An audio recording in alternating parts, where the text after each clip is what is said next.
ఉండొచ్చు, యాదవులు ఉండొచ్చు, రకరకాల కులాలు ఉన్నాయి, 80 కులాలు. అందుకు ఎన్టీ రామారావు గారు ముఖ్యమంత్రి అయ్యే వరకు బీసీలు గుర్తింపు లేదు. 83లో నందమూరి తారక రామారావు గారు ముఖ్యమంత్రి అయినప్పుడు అప్పుడే నేను కూడా ఎమ్మెల్యే అయినాను. అప్పుడు నా వయసు 25 సంవత్సరాలు, మొట్టమొదటిసారి ఎమ్మెల్యే అయినప్పుడు. అప్పుడు ఎన్టీ రామారావు గారు మా అందరిని కూర్చోబెట్టి ఒక నిర్ణయం తీసుకున్నారు. ఈ రాష్ట్ర జనాభాలో సగానికి పైగా బీసీలు ఉంటే అటువంటి బీసీలని అణగదొక్కుతున్నారు పెద్దలందరూ కలిసి. వాళ్ళకి కూడా రాజకీయాల్లో అవకాశం ఇవ్వాలని చెప్పి ఒక నిర్ణయం తీసుకున్నారు. ఈ రాష్ట్రాన్ని బీసీలు ఎందుకు పరిపాలించకూడదు, మంత్రులుగా బీసీలు ఎందుకు రాకూడదు, ఎమ్మెల్యేగా బీసీలు ఎందుకు రాకూడదు, పంచాయతీ ప్రెసిడెంట్గా బీసీలు ఎందుకు రాకూడదు చెప్పి ఆలోచన చేసి పంచాయతీల్లో రిజర్వేషన్ 34% రిజర్వేషన్ ఇచ్చారు. అప్పుడే మన వాళ్ళందరూ కలిసి ప్రెసిడెంట్లుగా, మండల ప్రెసిడెంట్లుగా, జడ్పీటీసీలుగా, ఎమ్మెల్యేలుగా, మంత్రులుగా అయినటువంటి సందర్భం ఎన్టీ రామారావు గారు ఆ మహానుభావుడు కల్పించినట్టు అదృష్టం మా అందరికీ. ఈ దౌర్భాగ్యుడు, ఈ సైకో నా కొడుకు, ఈ ముఖ్యమంత్రి వీడు వచ్చిన తర్వాత బీసీలకి ఉన్నటువంటి 34% రిజర్వేషన్ని 24% రిజర్వేషన్ కుదించాడు, తీశాడు. అంటే 34% నుంచి 24% తగ్గించడం వల్ల సుమారు 16,000 పోస్టులు పోయాయి మన బీసీలకి. 16,000 పోస్టులు. అంత అన్యాయం చేసినటువంటి ఈ సైకోనా కొడుక్కి మన ఓట్లు ఎలా బీసీలు అని చెప్పి ఒక్కసారి మీరు అందరూ కూడా అర్థం చేసుకోవాల్సింది అవసరం ఉన్నది. మనం చేస్తాను ఈవేళ. ఇది తప్పు కదండి. ఎంతమందిని చంపారంటే చూశాను నేను. ఈ 4.5 సంవత్సరాల్లో సుమారు 700-800 మంది బీసీలని చంపేశారు. ఎందుకు చంపారండి? జగన్మోహన్ రెడ్డి నీ ప్రభుత్వం తప్పు చేస్తుందని అడిగినందుకు చంపేశారు బీసీలని. కొన్ని వేల మందిని జైల్లో పెట్టారు. నా మీద 15 కేసులు పెట్టారు. ప్రభాకర్ మీద జైల్లో పెట్టారు కేసులు పెట్టి. ఏం పీకేరా, ఏం పీకో మమ్మల్ని? ఏంటి మాట్లాడకూడదా? నువ్వు తప్పు చేస్తే తప్పు అని చెప్పకూడదా? మేము అంబేద్కర్ గారు ఇచ్చిన రాజ్యాంగం మాకు హక్కు ఇచ్చింది, మాట్లాడే హక్కు. నువ్వేడో చెప్పాలి నాకు. మాట్లాడతావు, నువ్వు తప్పు చేస్తే మాట్లాడవా? ఇసుక దోపిడీ చేసావు, మాట్లాడకూడదా? మట్టి దోపిడీ చేసావు, మాట్లాడకూడదా? కాలువ మీద ఉన్న మట్టి అమ్మేసుకున్నారు, మేము మాట్లాడకూడదా? ప్రజలు ఆస్తులు తెంగావు, మాట్లాడకూడదా? దేవస్థానం భూములు దెబ్బావు, మాట్లాడకూడదా? తిరుపతి దేవస్థానం భూములు దెబ్బుతున్నావు, మాట్లాడకూడదా? విశాఖపట్నంలో భూములు దోచుకోలేదా, మేము మాట్లాడకూడదా? మాట్లాడితే కేసులు పెడతావా? పెట్టుకో, ఏం పీకుతావు? ఇలాంటి పలికిమాలవాడికి భయపడాల్సిన అవసరం మాకు లేదు. ఈ రాష్ట్రానికి అన్యాయం జరిగితే మాట్లాడే స్వేచ్ఛ మాకుంది. నువ్వు పెద్ద దొంగ నా కొడుకు, నువ్వు మాకు చెప్పడం ఏంటి? సోదరులారా, ప్రెస్ అప్పుడు రాస్తుంటారు నా మీద. అయ్యన్న ఎవరిని మన జగన్మోహన్ రెడ్డి 420 నా కొడుకు అన్నాడని. 420 నా కొడుకే. ఈ అయ్యన్న పాత్ర ఇప్పుడు మాట కాదు. మీ అందరి దగ్గర సెల్ ఫోన్ ఉన్నాయా? తీసి గూగుల్ కొట్టండి. గూగుల్ కొట్టి 420 సీఎం కొట్టండి. ఎవరి పేరు చూడండి. జగన్ గారు పేరు కొట్టండి. కొట్టు, కొట్టండి. ఎవరి పేరు వస్తుంది? జగన్ గారి పేరు. జగన్మోహన్ రెడ్డి వస్తుంది, చూసుకోండి. రాష్ట్రంలోనే కాదు, భారతదేశంలో 420 సీఎం అని కొట్టండి. ఎవరి పేరు వస్తుంది? జగన్ గారి పేరు. జగన్మోహన్ రెడ్డి పేరు వస్తుంది. మరి 420 నా కొడుకు నేనలేదు, గూగుల్ అన్నది. గూగుల్ నేను అబద్ధం అన్న, గూగుల్ అబద్ధాలు ఆడదు కదా.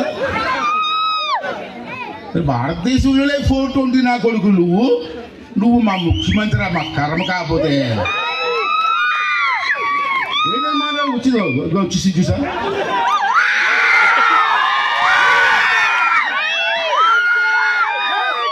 జగన్మోహన్ రెడ్డి 420. గూగుల్ అమ్మా, గూగుల్. అంతేగా 420 నా కొడుకుని అయ్యన్న పోతున్న ప్రభాకరంలా గూగుల్ చెబుతుంది. మార్గుడు ఎంత దోపిడీ అండి.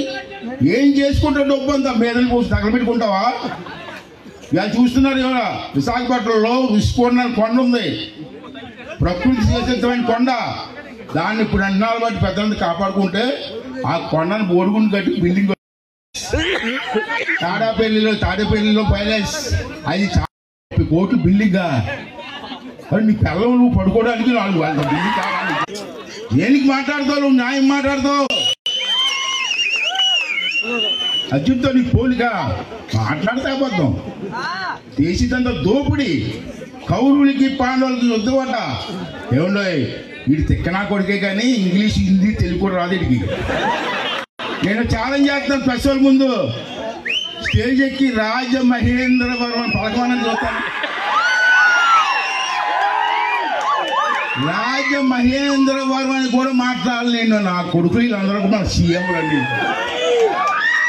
నత్తినా కొడుకు సీఎం అండి. దోపిడీ చేసి నా కొడుకు సీఎం అండి. అటువంటి వాడికండి మనం ఓటేయడం. ఒక్కసారి మీరు అర్థం చేసుకోవాల్సిన సోదరులారా. ఇందా చెప్పారు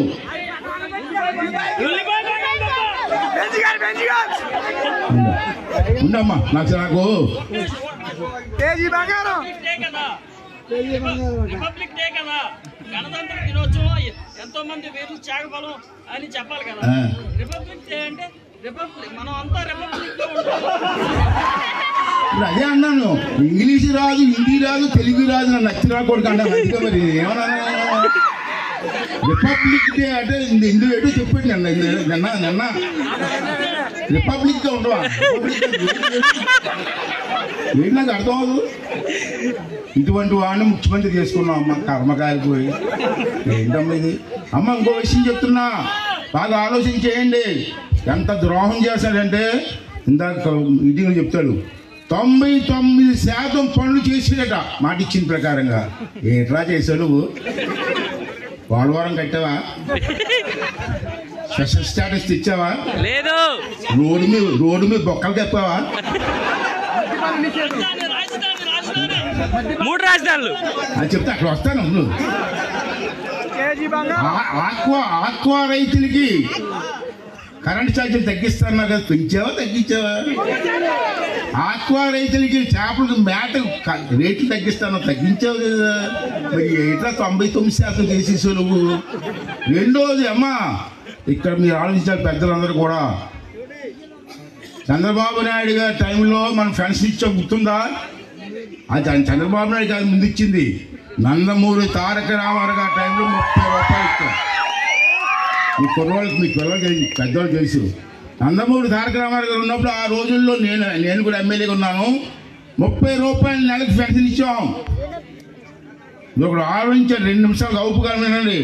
వీడు ఎంత మోసం చేసిన తర్వాత చంద్రబాబు వచ్చి పెంచాడు. రాజశేఖర రెడ్డి గారు కూడా పెంచారు. మళ్ళీ చంద్రబాబు వచ్చి 2000 చేశాడు. తర్వాత మొన్న ఎలక్షన్లో మేము 3000 ఇస్తాను, ఈ దిక్కుమాలుడు కూడా 3000 అన్నాడు. కానీ జనం ఈ దిక్కుమాలుడు మాట నమ్మారు, ఓట్లు వేశారు. అమ్మాయికి చాలా పెద్ద మోసం చేశాడు మిమ్మల్ని. ఏంటా మోసం అంటే, గెలిచిన దగ్గర నుంచి 3000 ఇచ్చాడమ్మా మీకు. ఇక్కడే పెద్ద బొక్క పెట్టాడు మనకి. ఏంటా బొక్క తెలుసా? మొదటి సంవత్సరం 2250 అంటే 250 పెంచాడు. రెండో సంవత్సరం పెంచలేదు పైసా కూడా. మూడవ సంవత్సరం మళ్ళీ 250 పెంచాడు. 4వ సంవత్సరం 250 పెంచాడు. మొన్న మళ్ళీ పండగ రోజుల్లో 250 రూపాయలు పెంచాడు. దప్పదపాలుగా పెంచడం వల్ల ఒక్కొక్కడికి ఎంత బొక్క అయిందో ఇప్పుడు ఆలోచించారా బాబు? ఆలోచించారు మీరు? ఇంటికి వెళ్ళి సెల్ ఫోన్ తీసి మొదటి సంవత్సరం నుంచి 3000 ఇస్తే ప్రతి నెల ఎంత వస్తుంది మీకు? ఇలా దప్పదపాలుగా ఇవ్వడం వల్ల ఎంత బొక్క అయిందో ఇంటికి వెళ్ళి చూసుకోండి. ఒక్కొక్కడికి 25,700 రూపాయలు బొక్క పెట్టాడు. ఆడవాళ్ళని, ముసలి వాళ్ళని మోసం జగన్ రెడ్డి. మట్టి కొట్టుకుపోతారా?